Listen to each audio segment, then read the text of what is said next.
I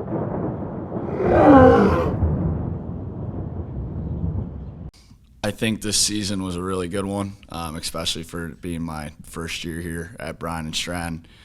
Got the job pretty late, June, July-ish. So we're only able to bring in a couple dudes, and I think, from where we started and where we ended, we really made a ton of progress. To be able to have an opportunity to play in the Region 4 championship game against MATC for a shot at nationals in year one, I would say is a pretty good year. I told our guys after we lost against MATC, I said, I'm going to hopefully have the opportunity to coach for next 50 years, and they're the guys that I feel the most bad for, when it comes to the next step, because for some of these guys that might have been their last game, and for others they'll have opportunities to move on and go to other institutions and continue to play. So I think that's the toughest thing about at this level, is for some of these guys, like the finality, it changes them. And you could kind of see that throughout the season, just with some guys that might not have gotten along with one another early in the year, and then to see those guys grow as people and mature, and really start to enjoy each other's company later in the year. That's kind of why you do it. I think the biggest thing we're going to have to do between now and next fall is we're going to have to bring in some guys. I think it's still pretty fresh to have to think about, next year, but at the same time, Carter Thomas isn't walking through that door. Parker Grant isn't walking through that door. So we've got a lot of talented guys that we've got to replace for next year if we want to have a shot to get back in that game. And like I said when I got here, my goal is not just to get to that game. We want to win that game. It's losing MATC with a shot for nationals. That's something we got to come in and we got to find a way to get some players in and continue to build our culture. I think that's the other part of it. I think it takes time. I think that's probably one of the things I struggle with is a lack of patience. I don't have much of it, and I think urgency wins in this game.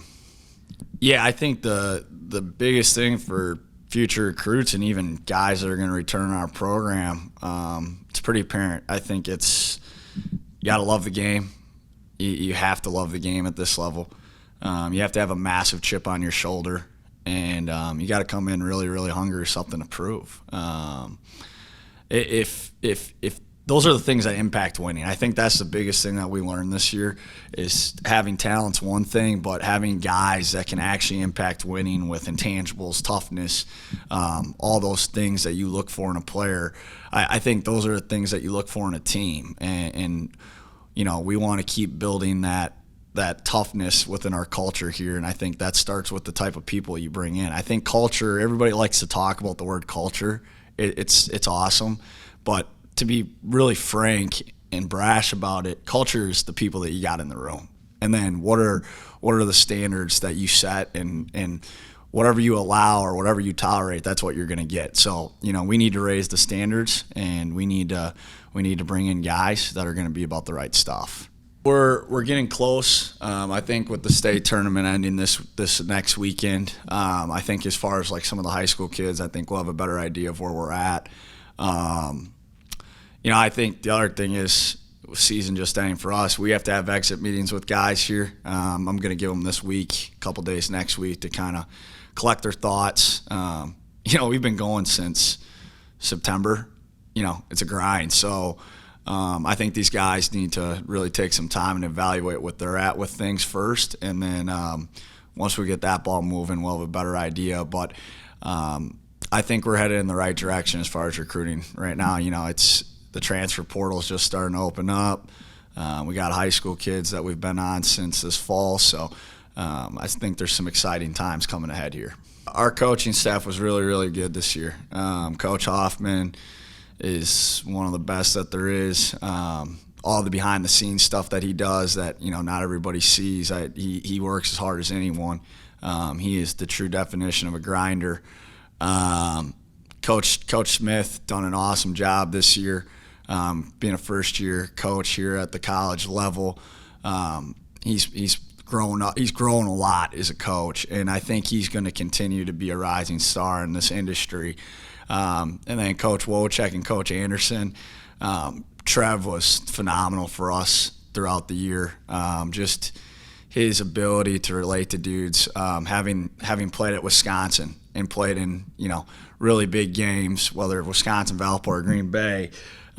Just his ability to kind of talk to these guys, because at the end of the day, that's the level that most of these guys want to play at, and having him on staff has been extremely, extremely valuable.